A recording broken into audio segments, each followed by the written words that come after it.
ननदोई बिना ननद। उत्तर प्रदेश की बाराबंकी में पुष्पा की शादी पंकज के साथ बहुत धूमधाम से हुई थी। उसकी शादी को 2 साल हो चुके थे, लेकिन पुष्पा का अपने ससुराल में मन नहीं लगता था। उसे हर समय बस अपने मायके में जाने की लगी रहती थी और वो हमेशा मायके जाने के बहाने ढूंढती रहती। उसकी सास गीता और पुष्पा में अक्सर इस बात को लेकर नोक-झोंक हो जाती थी। बहू, तुम्हें तो अपने ससुराल की मिट्टी रास ही नहीं आती। तुम कभी अपने मायके का मोह नहीं छोड़ सकती। मम्मी जी, मिट्टी छोड़ भी दूं, पर वहां की हवा में ना अलग सुकून है। अरे तो यहाँ कौन सा तूफान है? 2 रोटियां बना लो बस। घर में लोग ही कितने हैं? अरे मम्मी जी, मेरी रोटी तो यहाँ सबको जली ही लगती है। कभी तो कुछ सीरियस बात कर लिया कर। ये मायके का बार बार चक्कर लगाना छोड़ दे बहू। ज्यादा आने जाने से ना इज्जत नहीं रहती। अरे मम्मी जी, मेरा मायका ऐसा है कि आपको भी वहां का मोह हो जाएगा। अब गीता परेशान होकर पुष्पा को समझाना छोड़कर अपने दूसरे काम में लग जाती है। तभी एक दिन पुष्पा को पता चला कि उसकी भाभी अर्चना अपने मायके गई हुई है। बस उसने भी बहाने तलाश करने शुरू कर दिए। मम्मी जी, मेरी भाभी ना अपने मायके चली गई है। अब वहां माँ को अकेले काम करना पड़ रहा है। वैसे भी उनकी तबीयत ठीक नहीं रहती ना। तो क्या हुआ? तुम्हारी भाभी की सास भी तो बहू है, वो मैनेज कर लेगी। पर मम्मी जी, मैं जाकर थोड़ी मदद कर दूं तो माँ को अच्छा लगेगा ना। मदद करने जा रही हो या अपने मायके घूमने का नया बहाना बना रही हो? अरे नहीं नहीं मम्मी जी, आप कैसी बात कर रही हो? मेरी माँ को इस समय मेरी जरूरत है। मैं तो उनके लिए ही जाऊंगी ना। ठीक है, पर तुम जाओगे कैसे? आप इनको बोल दीजिए ना मुझे छोड़ने को। पंकज, यहाँ आओ। जी माँ, बताओ। बहू को मायके छोड़ाओ। जब तक इसे इसकी नानी याद ना आए तब तक छोड़कर आना। अरे माँ, ये पुष्पा का रोज रोज उसके मायके जाना मेरे लिए सजा है। हर दूसरे हफ्ते मायका मायका मायका। चलिए ना पंकज जी, ज्यादा मत रोइए। मैं आपको बीच रास्ते में चाय पिला दूंगी। चलिए चलिए। चल रहा हूँ। ऑफिस के लिए तैयार हो जाओ, फिर तुमको छोड़ते हुए ऑफिस चला जाऊंगा। पुष्पा अपने मायके पहुंच गई। पंकज ने पुष्पा को कार से उसके घर के गेट के पास उतारा और वो अपने ऑफिस चला गया। पुष्पा ने अपनी माँ को अपने ससुराल के सुख गिनाने शुरू कर दिए। माँ, मेरी सास तो गजब की है। हर बात पर मेरी खूब तारीफ करती है। बेटा, सास अगर अच्छी हो ना तो बहू की जिंदगी खुशियों से भर जाती है। अरे माँ, तुमको पता है मेरी सासू माँ कहती है कि मैं उनके घर की लक्ष्मी हूँ। अच्छा बेटा, तो फिर इस लक्ष्मी का ससुराल से यहाँ हर महीने आना क्यों होता है? वो इसलिए पापा, क्योंकि लक्ष्मी को घूमने में बहुत मजा आता है। इस बात पर सब जोर जोर से हंसने लगे। अब पुष्पा अपने मायके में मजे से रहती थी। कुछ दिन बाद अर्चना ससुराल लौट आई। अब ये बात जैसे ही पंकज को पता चली, वो भी पुष्पा को लेने उसके मायके आ गया। मम्मी जी, ये आपकी बेटी मायके से कब कटेगी? अब इसे वापस से ले जाने का टोल भी मुझे ही भरना पड़ता है। अरे बेटा, अगर मेरी बेटी नहीं जाएगी तो तुम्हारा घर कैसे चमकेगा? चलो चलो, जल्दी ले चलो। मायका छूटने का गम तो मैं कैसे भी झेल लूंगी। वाह, तुम तो ऐसे बोल रही हो जैसे मायका नहीं कोई फिल्म शूटिंग चल रही हो। अब ससुराल लौटने के बाद एक दिन पुष्पा किचन में काम करते हुए गीता के साथ खड़ी थी और अपने मायके की जमकर तारीफें कर रही थी। मम्मी जी, मेरी माँ कहती है आप बहुत अच्छी हैं, वरना बहू के आते ही सास किचन में कदम रखना छोड़ देती है। अच्छा बहू, तुम सच कह रही हो? क्या तुम्हारी माँ को मैं इतनी पसंद हूँ? हाँ मम्मी जी, वो कहती है कि आपकी बहू आपको देखकर डरती रहती है। अच्छा अच्छा बहू, ये मेरी तारीफ है या फिर टांग खिंचाई? हाँ मम्मी जी, आप जैसी सास का थोड़ा सा डर ही तो ससुराल को खूबसूरत बनाता है। उन दोनों सास बहू का हर रोज ऐसे ही हंसी मजाक चलता रहता। एक दिन पिंकू स्कूल से थका हारा घर लौटा। उसकी हालत देखकर शीला और अर्चना उसको समझने की कोशिश करने लगे। पिंकू बेटा, क्या हुआ? इतना थका हुआ क्यों लग रहा है? दादी, मेरे एग्जाम आने वाले हैं और प्रोजेक्ट भी दिया है, मैं ये सब कैसे करूंगा? मम्मी जी, पुष्पा को बुला लेते हैं, वो पिंकू को पढ़ा देगी और इसके प्रोजेक्ट में मदद भी कर देगी। हाँ हाँ, ये सही रहेगा। मेरी प्यारी ननद जी, कैसी हो तुम? ओहो भाभी, इतना फॉर्मेलिटी मत करो, बताओ क्या हुआ? अरे पुष्पा, पिंकू की मदद के लिए कुछ दिन मायके आ जाना, इसके एग्जाम्स और प्रोजेक्ट दोनों है। बिल्कुल भाभी, मैं कल ही आ जाऊंगी। अगले ही दिन पुष्पा अपने मायके आ जाती है। अब इधर मायके में पुष्पा पिंकू को पढ़ाने में व्यस्त थी और उधर पंकज के घर में पंकज का काम करके हाल बेहाल हो चुका था। माँ, मेरा टिफिन तैयार क्यों नहीं हुआ? और मेरी शर्ट भी प्रेस नहीं है, मुझे अभी ऑफिस जाना है। अरे खुद कर ले, इतनी जल्दी है तो। पुष्पा यहाँ नहीं है तो तुझसे अपना काम भी नहीं संभलता क्या? माँ उसे वापस बुला लो ना, ये सब काम मेरे बस का नहीं है। तो शादी के बाद किचन में फंस गया, अब इसे ही जिंदगी समझ बेटा। पापा शादी से पहले की आजादी अब सपने जैसी लगती है। कुछ दिनों बाद पिंकू के एग्जाम खत्म हो गए। पंकज पुष्पा को लेने उसके घर पहुंचा और पुष्पा अपने ससुराल लौट आई। अब पंकज को ये बात बर्दाश्त नहीं हो रही थी कि पुष्पा अपने ससुराल से ज्यादा मायके पर ध्यान देती है। पुष्पा, तुम्हें अपने ससुराल का कोई ख्याल है कि नहीं? जब देखो तब बस मायके भागने का प्लान बनाती रहती हो। अरे मैं तो अपने ससुराल वालों को भी ख्याल रखती हूँ ना, और तुम्हारा भी तो, फिर मुझसे इतनी शिकायतें क्यों? तुम्हारे ससुराल के काम अधूरे पड़े रहते हैं। मेरा टिफिन तैयार नहीं होता, शर्ट प्रेस नहीं होती, कपड़े नहीं धुलते, और अगर मैं ये करूं तो मुझे ऑफिस के काम में कितनी परेशानी होती है। तुम्हें इन सब की कोई फिक्र ही नहीं है। तो अगली बार जब मैं मायके जाऊं ना तो तुम भी वहां आ जाना, मैं सबका ख्याल रख लूंगी। हाँ हाँ बिल्कुल, मैं भी वही डेरा डाल दूंगा, तब तुम्हें समझ में आएगा। फिर तो मजा आ जाएगा। चलो अच्छा, बहस खत्म करो। बहस खत्म तब होगी जब तुम मेरे परिवार पर ध्यान देना शुरू करोगी। अब बात बढ़ती देख गीता और मुकेश ने पंकज को समझाकर शांत किया। उसके बाद पुष्पा अपने ससुराल में खुश रहने लगी और सब कुछ सही से चल रहा था। तभी एक दिन उसकी माँ शीला का फोन आया। उसकी आवाज सुनते ही पुष्पा समझ गई कि कुछ तो गड़बड़ है। पुष्पा बेटा कैसी हो? अरे माँ, तुम्हें क्या हुआ? ठीक तो हो ना? आवाज से तो तुम बहुत कमजोर लग रही हो। कुछ नहीं बेटा, बस हल्का सा बुखार है। माँ, तुमने मुझे बताया क्यों नहीं? मैं आ रही हूँ, और तुम मुझसे क्यों छुपा रही हो? नहीं बेटा मैं ठीक हूँ, परेशान मत हो। नहीं माँ, मैं अभी आती हूँ, तुम चिंता मत करो। पुष्पा ने जल्दी जल्दी अपना सामान पैक करना शुरू किया। उसकी सास ने उसे रोकने की कोशिश की, लेकिन पुष्पा बहुत घबराई हुई लग रही थी। पुष्पा ऐसे घबरा मत, पंकज को आने दो, वो तुम्हें छोड़ देगा।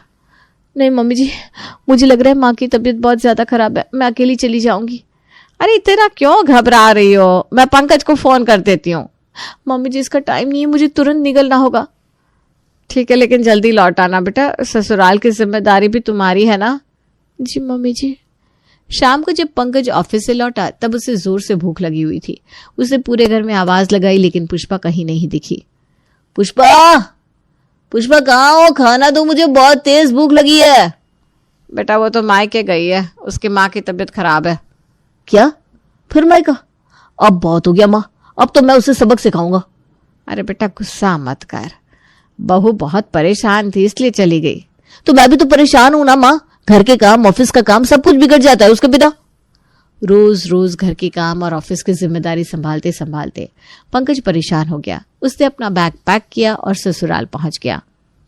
तुम यहाँ मजे कर रही हो, चलो अब मैं भी यहीं रहूंगा। अरे तुम यहाँ क्यों आए? ऑफिस का काम ज्यादा है इसलिए मैंने सोचा यहीं से कर लूं। वैसे भी मेरा ऑफिस यहाँ से पास ही में पड़ता है। ठीक है, लेकिन बैग में क्या लाए हो? जैसे ही पुष्पा बैग खोलती है, इतने सारे गंदे कपड़े देखकर हैरान रह जाती है। तुम्हारे कपड़े गंदे क्यों हैं? धुले नहीं? मेरे पास खाने का टाइम नहीं है, कपड़े कौन धोएगा? पंकज जी को क्या लगता है कि हमारी बेटी उसकी नौकरानी है? अरे ये क्या कह रही हो तुम? पंकज उसका पति है, उसका सारा काम हमारी बेटी को ही करना पड़ेगा, वो उसकी जिम्मेदारी है। अरे तो जब तक वो ससुराल में नहीं थी तब तक 2-4 कपड़े खुद नहीं धो सकता था क्या? वो लाट साहब बना घूमता रहता था। माँ तुम रहने दो ना, मैं सब संभालूंगी। पंकज के ससुराल में रहने से घर के बाकी सदस्यों को थोड़ी बहुत दिक्कतें होने लगी। पंकज बेटा, अब तुम चुनो कि तुम्हारी पसंद का नाश्ता कौन बनाएगा, पुष्पा या अर्चना? पुष्पा और कौन? भाभी का काम अब बढ़ने वाला है, दामाद जी के लिए सब कुछ परफेक्ट होना चाहिए। एक दिन जब पुष्पा और अर्चना बाजार गई थी, पंकज ने शीला के पास आकर पुष्पा की शिकायतें करना शुरू कर दिया। मम्मी जी, आपकी बेटी को ससुराल की कोई फिक्र ही नहीं है, वो मेरे परेशानियों को समझती नहीं है। बेटा तुम अपनी पत्नी को समझने की कोशिश क्यों नहीं करते? मम्मी जी, मैं उसे समझता हूँ और समझाता भी हूँ, लेकिन वो मेरी बात ही नहीं सुनती। पिंकू चुपके से ये बात सुन लेता है। अगले दिन वो सबके सामने पंकज का मजाक बनाने लगता है। फूफा जी तो बहुत शिकायती है, हमेशा दादी से बुआ की शिकायत करते रहते हैं। सही कह रहा है बेटा। पुष्पा, तुमने तो अपने पति को बहुत परेशान कर रखा है। अच्छा, तो अब मेरे ससुराल में मेरी सुनवाई भी नहीं होगी? पिंकू बच्चा है, ज्यादा सीरियस मत हो तुम। पिंकू अब भी पंकज के साथ मजाक करता रहा। इससे पंकज चिढ़ गया। फूफा जी, आपके गंदे कपड़े धुल गए या फिर अभी भी उनसे गंदी बदबू आ रही है? पिंकू चुप हो जाओ, बड़ों से मजाक मत किया करो। पिंकू चलो अंदर आ जाओ, वरना तुम्हारे फूफा गुस्सा हो जाएंगे। पंकज, इतना गुस्सा क्यों कर रहे हो? बच्चा है, माफ कर दो। पता नहीं ये मायका कब मुझे चैन से जीने देगा। अगले दिन पंकज ऑफिस में बैठा काम करने की कोशिश कर रहा था, लेकिन उसका मन काम में नहीं लग रहा था। वो बहुत उदास और परेशान था। तभी उसका दोस्त हरीश उसके पास आया। अरे पंकज, ये क्या हाल बना रखा है? सुबह से देख रहा हूँ तो इतना शांत क्यों है? कुछ नहीं यार, बस ऐसे ही। ऐसे ही? तेरे चेहरे से लग रहा है कि तेरी जिंदगी में कुछ बड़ा झमेला चल रहा है। बताना दोस्त तू तेरा। क्या बताओ यार, घर की परेशानियां खत्म ही नहीं होती। मेरी पत्नी पुष्पा को मायके से इतनी मोहब्बत है कि वो ससुराल का ध्यान ही नहीं रखती। अब तो मुझे भी वहीं जाकर रहना पड़ रहा है। क्या तू अपने ससुराल में रह रहा है? हाँ, और वहां मेरी हालत ऐसी हो गई है कि बच्चे तक मेरा मजाक बनाते हैं। समझ में नहीं आता मैं क्या करूं। भाई ये तो सच में बड़ा मामला है, लेकिन तू परेशान मत हो, सब ठीक हो जाएगा, भगवान पर भरोसा रख। पता नहीं यार, कभी कभी तो लगता है कि मेरी जिंदगी में कुछ भी ठीक नहीं है। अगले दिन पिंकू के स्कूल की छुट्टी थी तो घर में खूब हंसी मजाक चल रहा था। अर्चना, शीला और पिंकू मजे कर रहे थे। इसी बीच पुष्पा ने सोचा कि घर का सामान लेने मार्केट हुआ है। दादी, आज पापा को बोले मुझे आइसक्रीम दिलाने ले चले, छुट्टी है मेरी। तेरे पापा ही क्यों, तेरी बुआ भी तो तुझे दिला सकती है। बुआ के पास पैसे कहाँ हैं? सब तो अपने पति के लिए बचा लेती हैं। अरे बहुत हो गया तुम लोगों का मजाक। मैं सामान लेने जा रही हूँ, आइसक्रीम भी ले आऊंगी बस। पुष्पा मार्केट के लिए निकलती है, लेकिन कुछ दूर जाने के बाद उसे याद आता है कि उसका पर्स तो घर पर ही छूट गया है। पुष्पा पर्स लेने घर वापस आती है। जैसे ही दरवाजे के पास पहुंचती है, अंदर से अपनी माँ, भाभी और पिंकू की बातें सुनती है। पता नहीं दामाद को क्या हो गया है, वो तो यहाँ घर बस ही गया है। ऊपर से जब देखो तब ननद की शिकायतें करते रहते, जैसे खुद वो बहुत बड़े जिम्मेदार आदमी हो। कोई नहीं दादी, आज आने दो फूफा जी को, मैं कह दूंगा अपने घर जाओ, यहाँ मुफ्त की रोटियां मत तोड़ो। वैसे भी उनके पास बुआ जी की शिकायत करने के अलावा और कोई काम तो है नहीं। इस पर वो तीनों जोर से हंसते हैं। पुष्पा ये सब सुनकर चौंक जाती है। उसकी आंखों में आंसू आ जाते हैं। वो सोचने लगती है, इसका मतलब पंकज को जो बातें सुननी पड़ी वो सब इनके मजाक का हिस्सा नहीं था, लेकिन इन लोगों के ताने थे। मेरे पति को उनकी ही ससुराल में इतना नीचा दिखाया जा रहा है और वो मेरी वजह से चुपचाप ये सब सह रहे हैं। पुष्पा रोते हुए अपने कमरे में चली जाती है और अपना और पंकज का सामान पैक करने लगती है।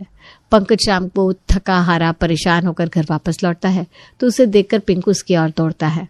फूफा जी, आज तो आपको बहुत कुछ सुनना है। ये देखकर पुष्पा पिंकू को रोकती है। सब हैरान रह जाते हैं। पिंकू, अपने कमरे में जाओ और वहीं खेलो। अब पुष्पा अपने कमरे से अपना और पंकज का सामान लेकर बाहर आती है। ये सब क्या है पुष्पा? हम लोग अब वापस अपने घर जा रहे हैं। हम यहाँ अब और नहीं रह सकते हैं। ये सुनकर शीला चौंकते हुए पुष्पा से कहती है, अरे पुष्पा, दामाद जी को थोड़ा तो आराम करने दो, कल चले जाना। नहीं माँ, अब मैं यहाँ एक पल नहीं रुकूंगी।